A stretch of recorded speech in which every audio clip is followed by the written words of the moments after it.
তো বন্ধুরা দেখো, এখানে একটা ড্রাগন ফ্রুটের গাছ আছে। গাছটা দেখো একবার। দেখো গাছটা ছোট অবস্থায় নিয়ে এসেছিলাম, এইরকম একটা ডাল নিয়ে এসেছিলাম, সেখান থেকে গাছ বেরিয়ে কিন্তু একটা বড় এখানে ডাল বেরিয়েছে, এখানে ছোট, এখানে কটা বেরিয়েছে। তো গাছটা বেশ কিছুদিন হয়ে গেছে এই ছোটো পটের মধ্যে আছে। তো এইটাকে এবারে চেঞ্জ করতে হবে পটটা, কারণ গাছটা অনেকটাই বড় হচ্ছে। এই গাছটা এত বড় হয়েছে, পটটাকে এবার চেঞ্জ করা হবে। আর এখানে তার মাটি রেডি করা হয়েছে। এখানে দেখো পুরো মাটি আমরা রেডি করেছি।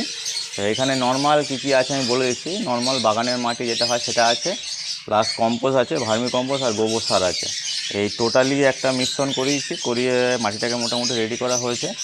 আর এটাকে এবারে কিন্তু এই একটা বড় কেট নেওয়া হয়েছে, এই কেটের মধ্যে বসানো হবে। একটা বড় একটা টমেটোর কেট আছে, এটা এই কেটের মধ্যে বসিয়ে এই চারাটাকে এখানে বসানো হবে, যাতে গাছটা আরও ভালোভাবে গ্রো করতে পারে।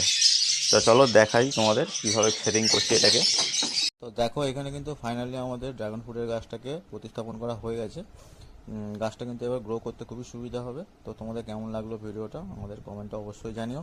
আর চ্যানেল নতুন হয়ে থাকলে অবশ্যই এটা সাবস্ক্রাইব করে নিও। চলো টাটা।